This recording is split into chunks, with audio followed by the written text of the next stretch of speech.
Logo no primeiro mandato do PT, a bomba explode, quer dizer, veio o escândalo do Mensalão e você descobre não apenas que o PT, ao contrário da propaganda dele, não era o partido da ética. É engraçado a gente pensar isso. O PT ele se vendeu como o partido da ética, aquele partido que vai fazer tudo diferente, que vai colocar bandido na cadeia. Ele falava, nós vamos colocar os corruptos na cadeia. Por décadas. E de repente, logo no primeiro ano, a gente descobre que não apenas o PT ele também era corrupto, como ele era corrupto com os mesmos corruptos de sempre. Quer dizer, não era uma corrupção tipo, olha, nós vamos fazer aqui uma corrupção pela causa. Não, eles estavam comprando apoio parlamentar com as velhas raposas. A ideia do Mensalão não foi entendida até hoje. O Mensalão ele foi um golpe totalitário. Todo mundo que fala, golpe contra a democracia, o maior golpe contra a democracia brasileira se chama Mensalão.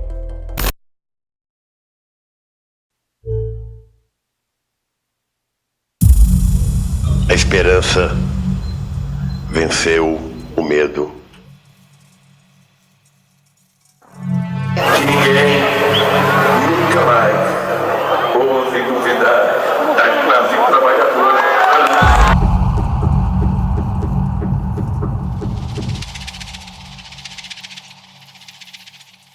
Ao vencedor, desejo boa sorte na condução dos destinos do nosso Brasil.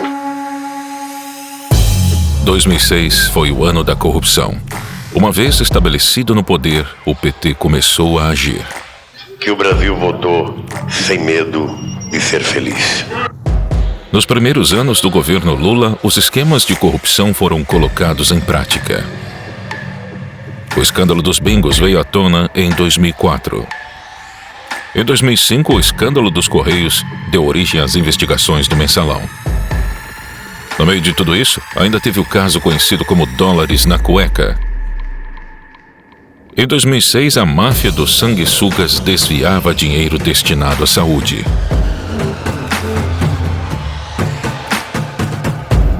E durante o período eleitoral, o escândalo do dossiê que poderia colocar em risco a reeleição de Lula também estourou.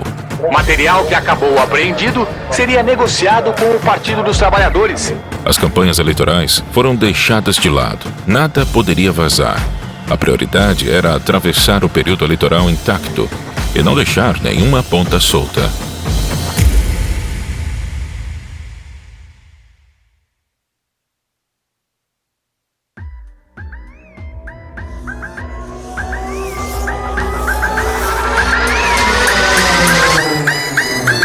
Prometo manter, defender e cumprir a Constituição. Observar as leis. Promover o bem geral. E sustentar a integridade e a independência do Brasil.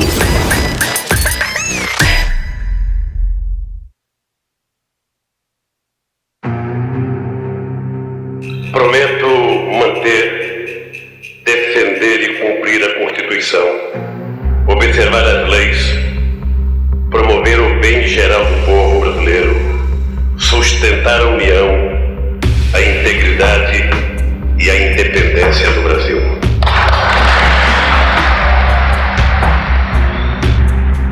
Com o PT no poder, a esperança do brasileiro era de mudança. E a mudança aconteceu, mas só para os seus aliados políticos. Antes de Lula ser eleito, aconteceu a crise dos bingos. Valdomiro Diniz, na época presidente da Loteria do Estado do Rio de Janeiro, foi pego extorquindo empresários para enriquecer o PT.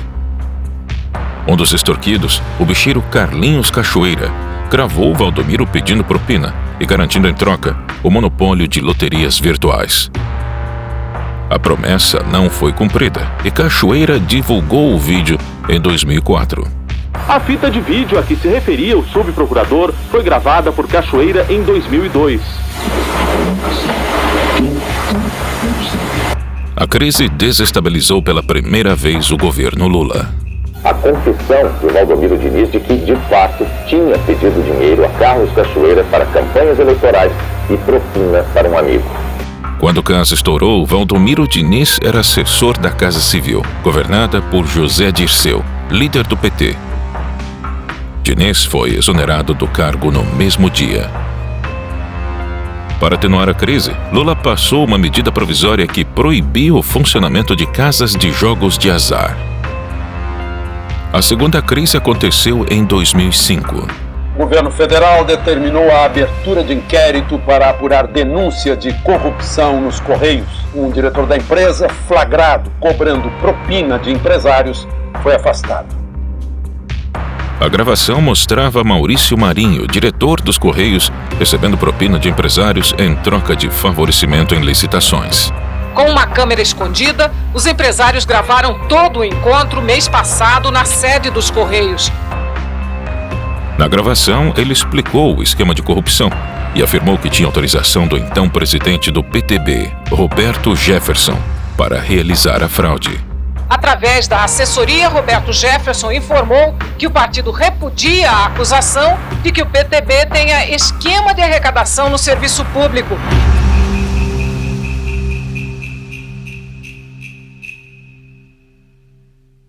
Quando investigado pela CPI dos Correios, Roberto Jefferson abriu a boca. Cabe agora a Roberto Jefferson esclarecer o que diz, o que sabe e o que quer. Maior esquema de corrupção que eu vi nos últimos anos. Que a estatal desviava 3 milhões de reais por mês para o PT. O mensalão foi exposto. Jefferson afirmou que as estatais foram a fonte de dinheiro do mensalão. Licitações, cargos e indicações impulsionaram o esquema de corrupção. Quais são as joias da coroa, digamos assim, da administração federal?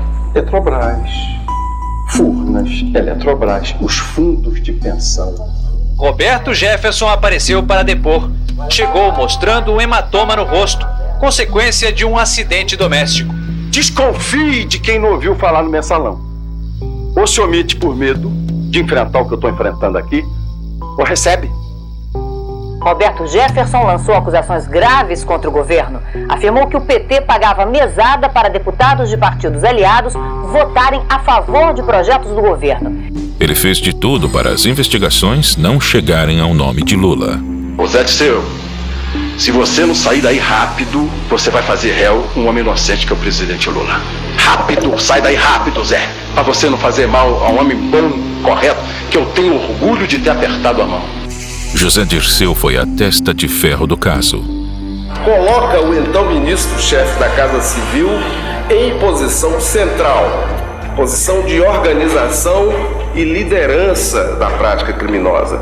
Ele era a principal liderança do governo petista e aceitou ser responsabilizado por toda a articulação do esquema para salvar o presidente. O esquema envolvia também o tesoureiro do PT, Delúbio Soares, e o publicitário do governo, Marcos Valério. E assim surgiu a figura de Marcos Valério, e que seria o responsável pelo dinheiro do mensalão. O encontro de José Dirceu com o presidente do BMG, acompanhado de Valério e Delúbio Soares, ocorreu no dia 20 de fevereiro de 2003. Lula brincou de ator e fingiu surpresa com o caso. Estou convencido que esse negócio de mensalão me cheira um pouco a folclore dentro do Congresso Nacional. Pode ter outro tipo de coisa que os deputados podem saber, mas eu não acredito que tenha mensalão. José Dirceu, da Casa Civil, foi o primeiro a deixar o ministério. Não me considero fora do governo, me considero parte integrante do governo. José Dirceu saiu da Casa Civil e Lula colocou uma antiga revolucionária do Partido dos Trabalhadores no cargo, Dilma Rousseff. É um compromisso comigo mesmo, de agradecer a todos aqueles que rezaram por mim, que fizeram orações por mim. Em meio ao mensalão, Adalberto Vieira, assessor do deputado José Guimarães do PT, foi detido pela Polícia Federal no aeroporto de Congonhas. Ele tinha R$200 mil em uma maleta e mais $100 mil na cueca.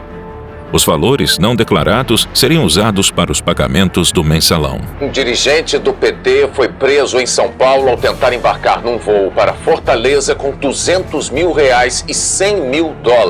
José Adalberto disse que a quantia era dele, mas não quis dar explicações sobre a origem. Brasília estava pegando fogo e a situação iria piorar.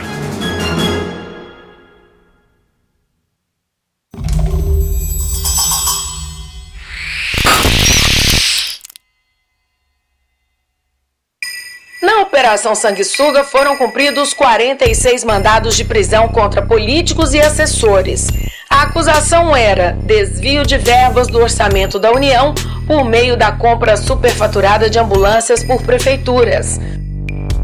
Em maio de 2006, a Polícia Federal iniciou a Operação Sanguessuga. Deputados federais de vários partidos foram denunciados por ganhar dinheiro com superfaturamento de ambulâncias. Segundo a Polícia Federal, a movimentação financeira total seria de cerca de 110 milhões de reais. Além dos deputados, o esquema de corrupção envolvia órgãos do governo federal, prefeituras e empresas privadas. A comissão investigou 87 deputados e 3 senadores e pediu o indiciamento de 72 parlamentares, mas nenhum foi cassado. A máfia dos sanguessugas teve início na gestão do ministro da Saúde da época, José Serra, e continuaram durante a presidência de Lula. No meio de todos esses escândalos, as campanhas iniciaram.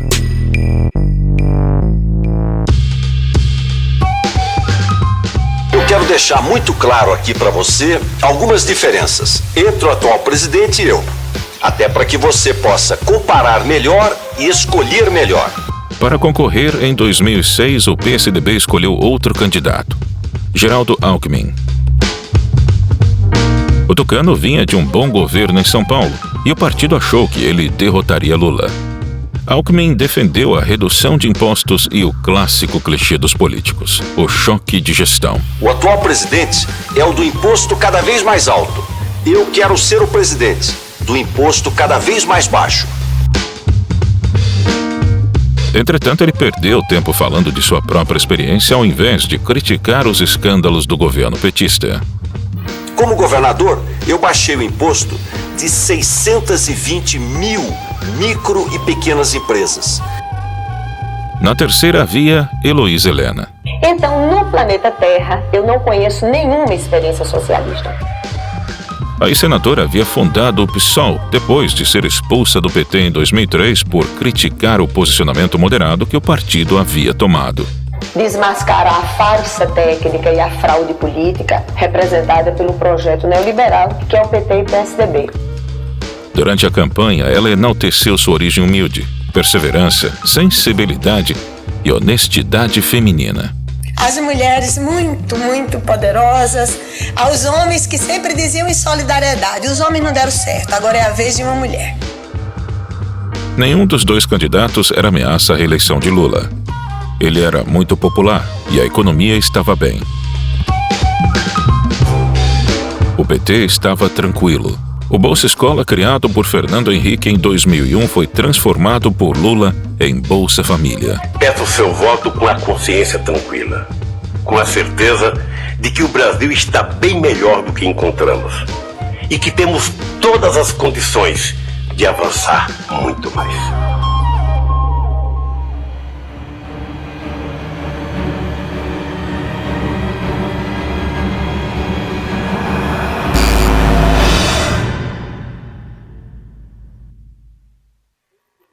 Em Cuiabá, a Polícia Federal abriu inquérito sobre a origem do dinheiro encontrado com Gedimar Pereira Passos e Valdebran Padilha. Os dois devem ser transferidos de São Paulo para Cuiabá ainda esta noite. Devem depor a Polícia Federal e ao Ministério Público Federal. Faltando um mês para o primeiro turno, outro escândalo surgiu. Os petistas Valdebran Padilha e Gedimar Pereira foram presos com R$1.700.000 no Hotel Ibis, em São Paulo. Valdebran Padilha se hospedou neste hotel na quarta-feira da semana passada. Ele revelou à Polícia Federal que naquele mesmo dia recebeu de Gedimar Passos o total de R$1 milhão.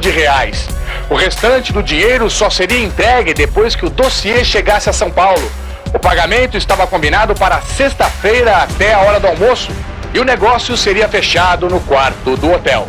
A dupla ia usar o dinheiro para comprar um dossiê que comprovaria o envolvimento de Serra e Alckmin com a máfia dos sanguessugas. As imagens mostram o então ministro da Saúde, José Serra, numa solenidade pública de entregas de ambulância. O material que acabou apreendido seria negociado com o Partido dos Trabalhadores. Quer dizer, de onde veio esse dinheiro? Quem são as pessoas? Qual era o propósito? Porque isso está contra as regras da normalidade do jogo democrático. O dossiê seria entregue em São Paulo para Valdebran Padilha, filiado ao PT e arrecadador de campanha em Mato Grosso. A missão de Valdebran era se certificar da existência do dinheiro que pagaria as informações de Vedoim. Em declaração à Polícia Federal, Gedimar afirmou que tinha sido contratado pelo assessor pessoal de Lula, Freud Godoy. Na Secretaria Particular da Presidência da República, em Brasília, trabalham Freud Godoy, que, como disse Gedimar no depoimento, tem uma empresa de segurança. Freud é filiado ao PT desde 89, trabalhou em todas as campanhas do presidente Lula e hoje é assessor especial da Presidência da República, lotado na Secretaria Particular da Presidência. Ele tem uma sala no Palácio do Planalto, no mesmo andar do gabinete de Lula. Lula não participava dos debates, não dava entrevistas e não dava explicações sobre o dossiê fora do horário eleitoral gratuito. Cristóvão Buarque perguntou a Lula, ainda que ele não estivesse no debate, como ficaria a situação do presidente caso algo fosse descoberto sobre a participação dele no dossiê. O presidente Lula preferiu trocar o debate que você acabou de ver aí por um último comício. Foi em São Bernardo do Campo, no ABC Paulista, onde ele começou na vida política. A praça que foi escolhida para o último comício antes das eleições é reduto dos sindicalistas no ABC. Mesmo mergulhado em escândalos, Lula foi o mais votado no primeiro turno. Os votos apurados até agora também indicam segundo turno entre Lula e Geraldo Alckmin. Vamos aos números da apuração já bastante adiantada. Até agora foram apuradas 73,76% das urnas em todo o Brasil e Luiz Inácio Lula da Silva aparece em primeiro lugar com 49,31% dos votos válidos. Em segundo lugar, Geraldo Alckmin, do PSDB, com 40,91% dos votos válidos.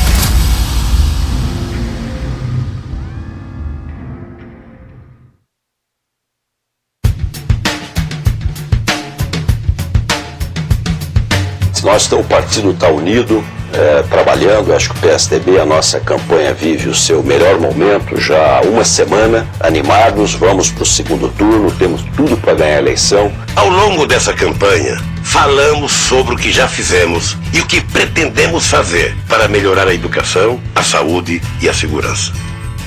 No segundo turno, Alckmin deixou sua campanha esfriar.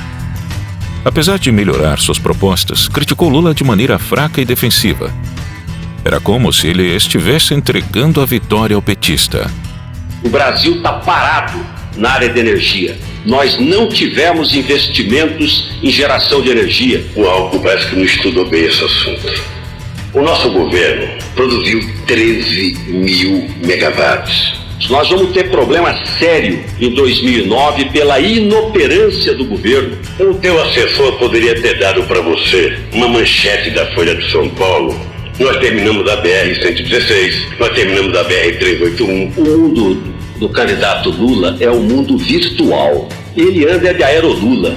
Lula foi mais eficaz. Mesmo com queda nas intenções de voto, ele reagiu buscando mais apoio político, ocupando mais espaço na mídia e atacando Alckmin e o PSDB.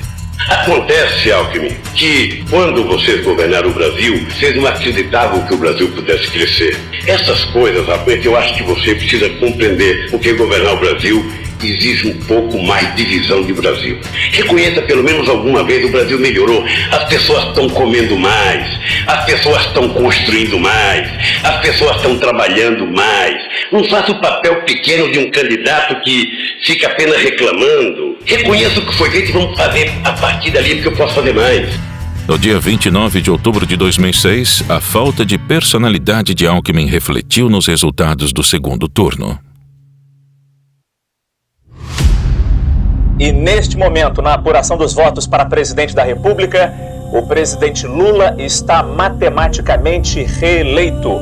Os números do Tribunal Superior Eleitoral mostram que com quase 86% das urnas apuradas até agora, o presidente Lula aparece com 60,57% dos votos válidos, enquanto que Geraldo Alckmin, do PSDB, está com 39,43% dos votos válidos. O New York Times diz que a vitória fez com que Lula superasse os escândalos que mancharam a imagem e abalaram a credibilidade do presidente. Na manchete do Wall Street Journal, os atropelos da campanha devem continuar. E o Washington Post destaca que o defensor dos pobres superou os escândalos com uma vitória considerável.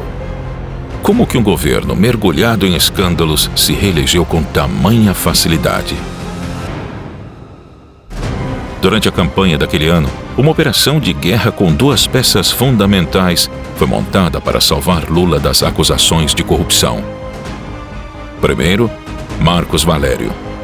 O empresário recebeu 200 milhões de reais do PT para não falar no nome de Lula e poupar o presidente quando investigado pela polícia no Mensalão. O senhor combinou diretamente com o presidente da República ou fez por intermediários? O senhor não vai responder. Segundo, Fernando Henrique Cardoso. O ex-presidente concordou em tranquilizar a oposição para não criar uma divisão no Brasil.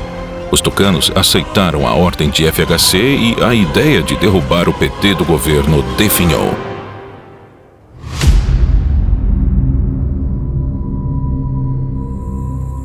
As eleições de 2006 não foram disputadas por dois partidos rivais. PT e PSDB agiram como aliados.